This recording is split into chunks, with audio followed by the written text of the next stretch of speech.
Hello everyone, जैसा कि हमने पिछले पार्ट में देखा था कि ह्योनसांग काफ़ी ज़्यादा ड्रिंक कर चुका होता है और सुनबे ह्योनसांग को उस हालात में देख लेती है, जिसके बाद हमारी सुनबे ह्योनसांग को उसके घर तक छोड़ने जाती है। और एज यू ऑल नो, कोई भी पर्सन जब ड्रिंक के हालात में होता है तो वो सब कुछ बकने में लगा रहता है। तो वैसा ही हमारे ह्योनसांग भी करता है। ह्योनसांग सुनबे को चेयर में बैठाता है और उसके लिए ढेर सारी चीज़ें खाने के लिए लेके आ जाता है और ज़बरदस्ती जो है सुनबे के मुँह में ठुसाता है। अब ये सारा कांड करने के बाद जब हमारा ह्योनसांग थक जाता है तो वो चुपचाप से सोफे में जाकर सो जाता है। जब नेक्स्ट डे हमारी ह्योनसांग की सुबह आँख खुलती है तो उसे सब कुछ पिछली रात की हुई गलतियों का एहसास होता है। और यहाँ पे साथ साथ सुनबे जो है ह्योनसांग के लिए नोट छोड़ के गई थी कि आज के बाद मुझसे कभी बात मत करना। लेकिन हमारा ह्योनसांग सुनबे के बगैर रह कैसे सकता है, जिस वजह से ह्योनसांग तुरंत ही ऑफिस में जाते ही सबसे पहले जो है सुनबे से माफी मांगता है। और यहाँ पर हमारी सुनबे भी ह्योनसांग को माफ कर देती है और कहती है कि आज के बाद वो इस तरह से ड्रिंक ना करे। भले ही उसे लोगों से जो है कनेक्शन बढ़ाने हैं, लेकिन इसका मतलब ये नहीं है कि उसे अपना होश भी खो देना है। अब नेक्स्ट सीन में दिखाया जाता है कि युंजू वेडिंग ड्रेस खरीद रही होती है, जहाँ पर हमारी युंजू इस बार कुछ भी अपना ओपिनियन नहीं रखती है, क्योंकि इस बार हमारी युंजू का मेन फोकस होता है कि उसे कैसे ना कैसे करके शादी करनी है। क्योंकि एक्चुअली में हमारी युंजू जब एक दिन हमारे बीएम ली से मिलने के लिए गई होती है तो हमारी युंजू पार्किंग में बीएम ली और सुनबे को साथ देख लेती है और दूर से ही समझ जाती है कि इन दोनों के बीच में कुछ ना कुछ चल रहा है। अब आगे दूसरी तरफ दिखाया जाता है कि एक बार फिर से हमारे बीएम ली के फादर बीएम ली को किसी केस में फंसा देते हैं। इस बार जो है हमारे बीएम ली के फादर ने किसी पर्टिकुलर पर्सन का पैसा डुबा दिया होता है, जिस वजह से वो पर्सन पुलिस केस कर देता है। और ऑब्वियसली बात है, अपने फादर को बचाने के लिए बीएम ली को जाना पड़ता है पुलिस स्टेशन और यहाँ पर जो है पुलिस से माफी भी मांगनी होती है और साथ साथ जो है भुगतान के तौर पर उस पर्सन को सारे के सारे पैसे भी लौटाने होते हैं। लेकिन यहाँ पर हमारे बीएम ली के फादर की शक्ल देखकर ऐसा लगता है कि बीएम ली के फादर को इस चीज से कुछ भी फर्क नहीं पड़ा। इवन जो है पुलिस स्टेशन से बाहर निकलते ही बीएम ली के फादर जो है बीएम ली से पैसे मांगने लगते हैं। और इस बार जब हमारा बीएम ली अपने फादर को पैसे देने के लिए मना कर देता है, क्योंकि वो हमेशा पैसे उड़ाते रहते हैं, तो बीएम ली के फादर जो है बीएम ली को धमकी देने लगते हैं कि अगर बीएम ली ने उन्हें पैसे नहीं दिए तो बीएम ली के फादर जो है ऑफिस पहुंच जाएंगे बीएम ली के और वहां पर जाकर जो है तमाशा क्रिएट कर देंगे। और अगर बीएम ली के फादर ऐसा ड्रामा क्रिएट कर देते हैं तो ये भी हो सकता है कि डायरेक्टर ली के ग्रैंडफादर जो है सीधा बीएम ली को ऑफिस से निकाल दे, जिस वजह से बीएम ली ना चाहते हुए भी अपने फादर के अकाउंट में कुछ पैसे ट्रांसफर कर देता है। अब बीएम ली सीधा ऑफिस में जाता है, जहाँ पर हमारी सुनबे अभी भी काम के चक्कर में रुकी हुई थी। यहाँ पर हमारा बीएम ली अपना सारा दुख बांटने के लिए सुनबे को सब कुछ बता देता है कि क्यों वो युंजू के साथ है, क्योंकि अगर ग्रैंडफादर को गुस्सा आ गया तो वो हो सकता है कि बीएम ली को ऑफिस से निकाल दे और बीएम ली अगर ऑफिस से निकल जाएगा तो वो अपने फादर की नीड को कभी भी। लेकिन इस बार हमारी सुनबे को बीएम ली पे बिल्कुल भी तरस नहीं आता है। सुनबे सिर्फ और सिर्फ बीएम ली से ये कहती है कि इतना टाइम बीत चुका है लेकिन तुम स्टिल अभी तक नहीं बदले हो। यहाँ पर हमारी सुनबे के कहने का मतलब ये था कि कुछ साल पहले भी हमारा बीएम ली डायरेक्टर ली के पैसों पर ही निर्भर था और इतने साल बीत जाने के बाद भी हमारा बीएम ली जो है इस चीज पे कुछ भी काम नहीं कर पाया है और वो अभी भी डायरेक्टर ली के पैसों पर निर्भर है। वहीं पे दूसरी तरफ हमारी ह्योनसांग की कंपनी में भी आज बहुत बड़ा प्रोग्राम था और हर प्रोग्राम की तरह इस प्रोग्राम में भी हल्की सी गड़बड़ी हो जाती है। एक्चुअली में जो मॉडल इन्होंने बुलाया हुआ था वो वहां से भाग चुका था, वो भी बिना इन्हें इन्फॉर्म करे। और इस टाइम पर हमारे सारे के सारे मॉडल्स ऑलरेडी बुक्ड थे और ना ही इनके पास इतना टाइम था कि वो किसी और मॉडल को ढूंढ सके। कि तभी अचानक से एक हमारा कलीग जो है ह्योनसांग को देखकर एक आइडिया निकालता है कि वो लोग जो है मॉडल चेंज कर लेते हैं और इनकी कंपनी में ह्योनसांग से ज्यादा स्मार्ट और कोई है ही नहीं।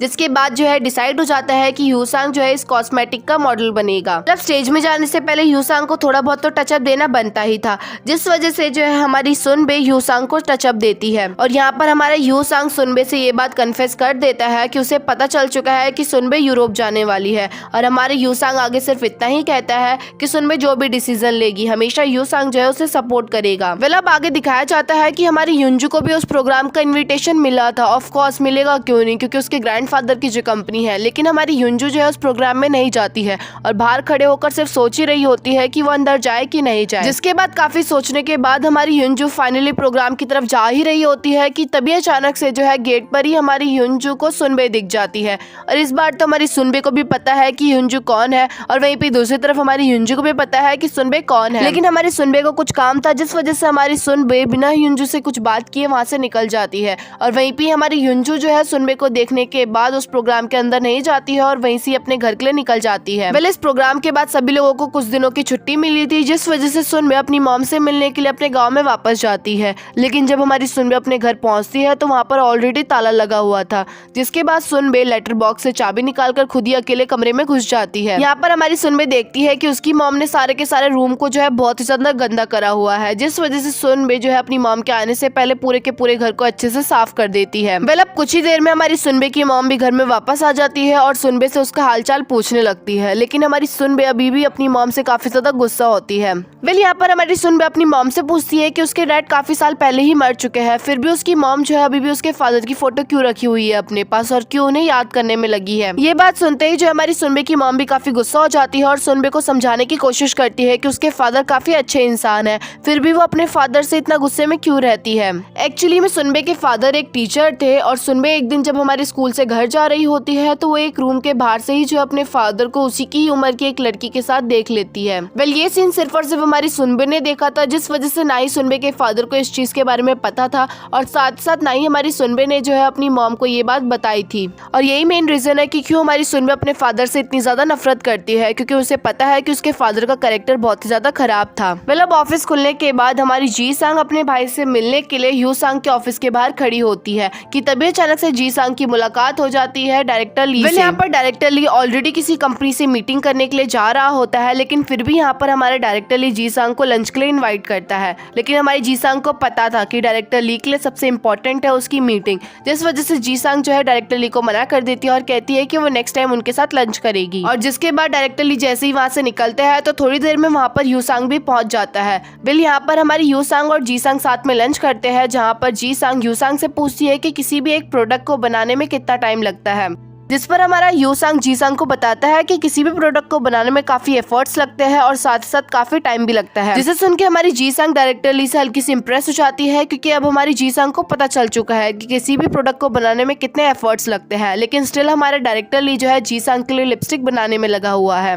अब सीन चेंज होता है, जहाँ पर सुनबे को किसी का लैंडलाइन पे कॉल आता है, लेकिन हमारी सुनबे तो थी मीटिंग में बिजी, जिस वजह से हमारा ह्योन सांग उस कॉल को पिक करता है। यहाँ पर हमारे ह्योन सांग को पता चलता है कि प्रोडक्ट्स के पैकेट्स पे लेबल लगाने की जो मशीन थी वो खराब हो चुकी है और इन लोगों के पास इतना टाइम नहीं था कि वो मशीन आने का वेट करे। ऐसे तो ये काम था सुनबे का और सुनबे को जो है इन सब चीज की रिस्पॉन्सिबिलिटी लेनी थी, लेकिन उस टाइम पे तो सुनबे वहाँ पे मौजूद नहीं थी, जिस वजह से जो है हमारा ह्योन सांग इन सब चीज को सॉल्व करने की कोशिश करता है। अब हमारा ह्योन सांग पहुंच जाता है फैक्ट्री में, जहाँ पर ऑफिस टाइम तक जो है 2 लेबर्स हमारे ह्योन सांग की मदद करते हैं स्टिकर लगाने में, लेकिन जैसे ही उनकी छुट्टी हो जाती है तो वो लोग भी वहाँ से निकल जाते हैं और अब हमारा बेचारा ह्योन सांग जो है अकेले ही स्टिकर लगाने में बिजी होता है। सुनबे भी हमारी मीटिंग खत्म होने के बाद फैक्ट्री के बाहर पहुंच जाती है और तुरंत ही ह्योन सांग को कॉल लगाती है, जहाँ पर हमारा ह्योन सांग जो है सुनबे को प्रॉब्लम ना हो, जिस वजह से सुनबे से कहता है कि सारा का सारा काम हो चुका है और थोड़ा सा रह रहा है वो मैं जल्द से जल्द कर लूंगा। जिसके बाद हमारी सुनबे ह्योन सांग को एक ऐसी न्यूज सुनाती है जिसे सुन के हमारा ह्योन सांग काफी खुश हो जाता है। यहाँ पर हमारी सुनबे ह्योन सांग से कहती है कि वो यूरोप नहीं जा रही है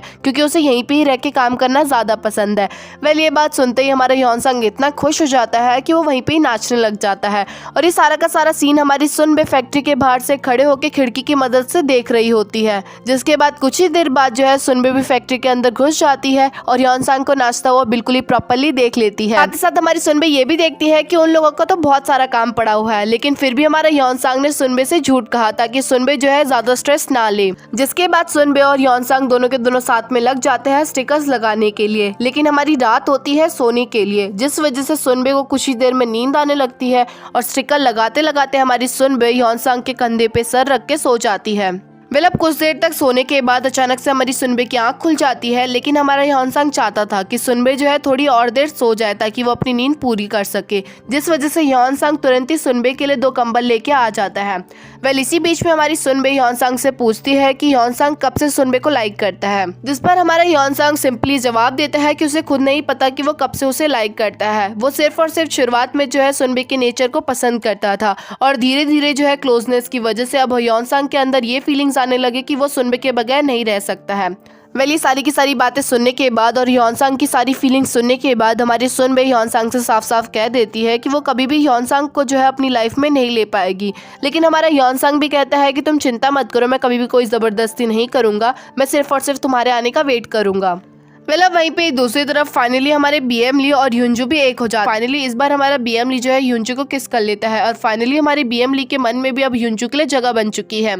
अब नेक्स्ट डे हमारे ह्योनसांग और सुनबे अपना सारा काम कर चुके थे, जिस वजह से जो है सभी लोग काफी खुश होते हैं उनकी मेहनत को देखकर। आज साथ ही साथ ह्यान का बर्थडे भी होता है, जिस पर हमारी यूसांग ने काफी बड़ी पार्टी ऑर्गेनाइज करी होती है और सभी लोगों को यूसांग का लाया हुआ खाना काफी ज्यादा टेस्टी लगता है, जिस वजह से सभी लोग जो है यूसांग से उस खाने की रेसिपी पूछने लगते हैं। जिस पर हमारी यूसांग कहती है कि उसने ये खाना नहीं बनाया है, ये सारा का सारा खाना उसके हस्बैंड के फ्रेंड ने बनाया है। जिस पर सभी लोग जो है यूसांग से रिक्वेस्ट करने लगते हैं कि वो अपने हस्बैंड के फ्रेंड से बात करे और कहे कि वो जो है सभी लोगों को ये रेसिपी सिखा दे। जिसके बाद हमारी यूसांग उस शेफ से पूछने चली जाती है कि क्या वो सभी लोगों को खाना बनाना सिखाएगा, जहाँ पर शुरुआत में जो है हमारा शेफ मना कर देता है क्योंकि उसे लोगों के सामने जाने में काफी शर्म आती है। लेकिन ह्यान की मॉम के काफी रिक्वेस्ट करने के बाद फाइनली वो शेफ मान जाता है। वहीं पे दूसरी तरफ यूसांग और सुनबे के टाइम पे काम करने की वजह से जो है कंपनी का प्रोडक्ट टाइम पे लॉन्च हो जाता है। जिसके बाद हमारा बीएम ली एक मीटिंग बैठाता है और सभी लोगों से पूछता है कि न्यू प्रोडक्ट का वॉलंटियर कौन बनेगा,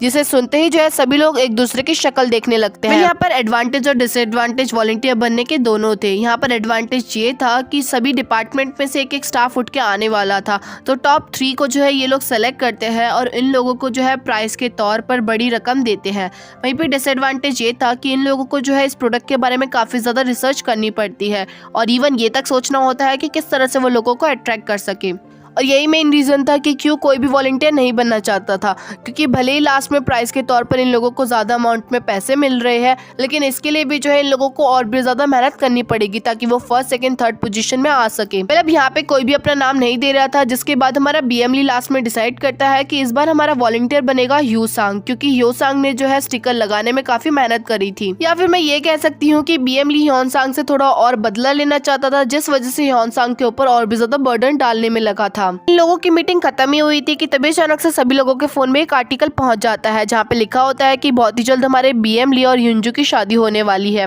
इस आर्टिकल को तो डायरेक्टली टाइम रहते हुए डिलीट मरवा देता है, लेकिन इसके बाद हमारा बीएम ली फाइनली अपनी पूरी कंपनी में अनाउंस कर देता है कि हाँ, उसकी और ह्यूंजू की शादी होने वाली है। और ये आर्टिकल रिलीज करवाने के पीछे और किसी का नहीं, हमारे ह्यूंजू का हाथ होता है, क्योंकि वो चाहती थी कि इस आर्टिकल के रिलीज करवाते ही जो है बीएम ली और ह्यूंजू का रिश्ता और भी ज्यादा पक्का हो जाए। वहीं पे दूसरी तरफ हमारा डायरेक्टर ली का शेड्यूल भी बहुत ज्यादा बिजी रहने लगा था, क्योंकि जब से डायरेक्टर ली का न्यू प्रोडक्ट लॉन्च हुआ था तब से हमारा डायरेक्टर ली सिर्फ और सिर्फ शॉप में ही बैठा रहता था। ऑफ कोर्स डायरेक्टर का काम नहीं होता है शॉप में बैठना, लेकिन स्टिल हमारा डायरेक्टर ली जो है जीसांग के आने का वेट कर रहा था कि कब जीसांग जो है आए और डायरेक्टर ली के न्यू प्रोडक्ट को खरीदे। लेकिन हमारी जीसांग हल्की सी अपने काम में बिजी होती है, लेकिन जीसांग को ये भी याद होता है कि डायरेक्टर ली ने कहा था कि वो जीसांग के लिए न्यू प्रोडक्ट बना के रहे। नेक्स्ट डे हमारा वीकेंड था, जिसके अकॉर्डिंग कंपनी की छुट्टी थी, लेकिन हमारा ह्योनसांग स्टिल काम में लगा हुआ था, क्योंकि उसे कैसे ना कैसे करके जो है जीतना तो जीतना ही है। वहीं पे एक दूसरी तरफ हमारी सुनबे की फ्रेंड भी सुनबे का माइंड फ्रेश करना चाहती थी,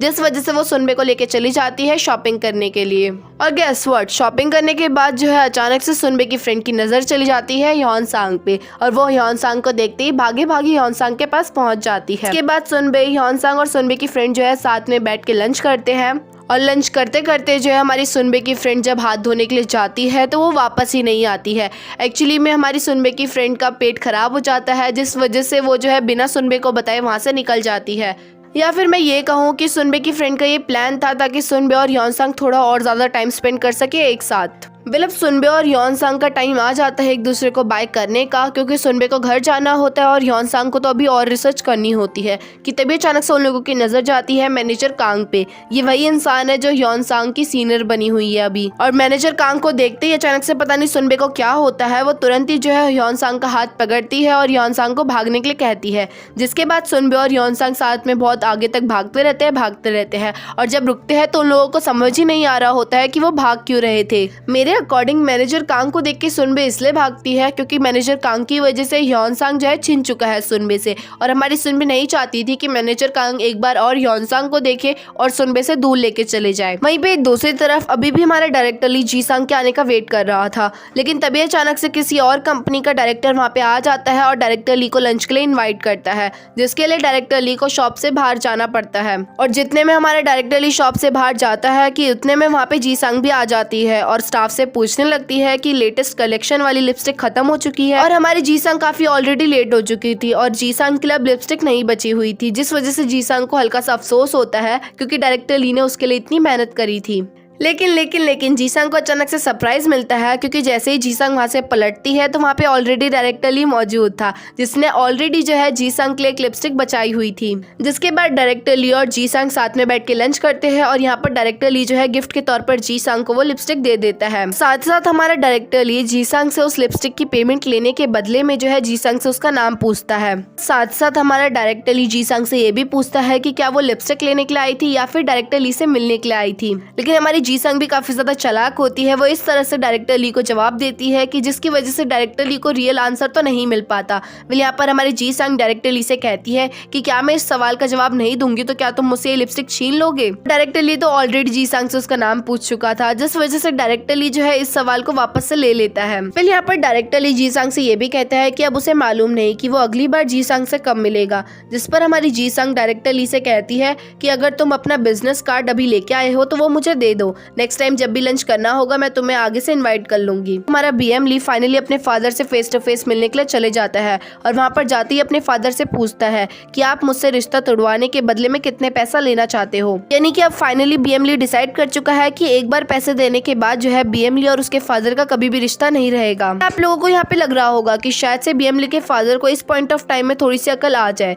लेकिन बीएम ली के फादर को समझाना यानी कि भैंस के आगे बीन बजाने जैसा था। बीएम ली के फादर जो है बिना शर्माए जो अपने बेटे से कह देते हैं कि मुझे 300 मिलियन यॉन चाहिए। जिसके बाद बीएम ली जो है देखते ही देखते अपने फादर के अकाउंट में इतना पैसा ट्रांसफर कर देता है और वहां से जाते जाते ये कहता हुआ जाता है कि आज के बाद मुझे ना ही कभी याद करना क्योंकि हमारा रिश्ता खत्म हो चुका है। मेरे अकॉर्डिंग जो है बीएम ली के फादर ने बहुत बड़ी गलती कर दी, क्योंकि एक बार अगर बीएम ली के फादर के सारे पैसे खत्म हो गए तो फिर वो लास्ट में किसके पास जाएंगे। और एज यू ऑल नो बीएम ली के फादर इतने सारे पैसे जो है इतनी जल्दी खत्म करने में लगे थे, बल्कि वो इतनी लग्जूरियस लाइफ भी नहीं जीते थे। वो सारे के सारे पैसे अजीब अजीब कामों में लुटा देते थे। तो आप लोग सोच ही सकते हैं कि बीएम ली के फादर के सामने जो है 300 मिलियन यॉन भी कुछ नहीं है। उनको कितने भी पैसे दे दो वो जल्दी जो है इन सबको भी खत्म कर देंगे। वेल अब सीन नेक्स्ट डे पे शिफ्ट होता है, जहाँ पर हमारा ह्योनसांग लिफ्ट के अंदर था और तभी अचानक से लिफ्ट के अंदर हमारी ह्युंजू भी चढ़ जाती है। वेल भले ही यहाँ पे ह्युंजू को ह्योनसांग के बारे में कुछ ना पता हो, लेकिन हमारे ह्योनसांग को मालूम था कि ह्युंजू कौन है। तभी अचानक से लिफ्ट जो है फर्स्ट फ्लोर पे खुलती है, जहाँ पर ऑलरेडी बाहर जो है हमारे बीएम ली और सुनबे साथ में होते हैं। यहाँ पर हमारी ह्युंजू सुनबे और बीएम ली को साथ में देखकर इस बार कंट्रोल नहीं कर पाती है और सीधा हमारे बीएम ली से पूछ लेती है कि तुम दोनों साथ में क्या कर रहे हो। लेकिन हमारे ह्योनसांग सुनबे को खतरे में थोड़ी ना डाल सकता था। हमारा ह्योनसांग भी जो है लिफ्ट से बाहर निकलता है और सुनबे से कहता है कि यहाँ से चलो, और सुनबे का हाथ पकड़ते हुए उसे वहाँ से लेके निकल जाता है। और यहीं पे हमारा ये पार्ट खत्म होता है। आगे क्या होगा वो हमें नेक्स्ट पार्ट में पता चलेगा। और अगर आपको वीडियो अच्छी लगे तो वीडियो को लाइक करना मत भूलना और कमेंट सेक्शन में अपना सजेशन देना भी मत भूलना। और साथ साथ आप मुझे इंस्टाग्राम पे फॉलो भी कर सकते हैं। तब तक के लिए बाय।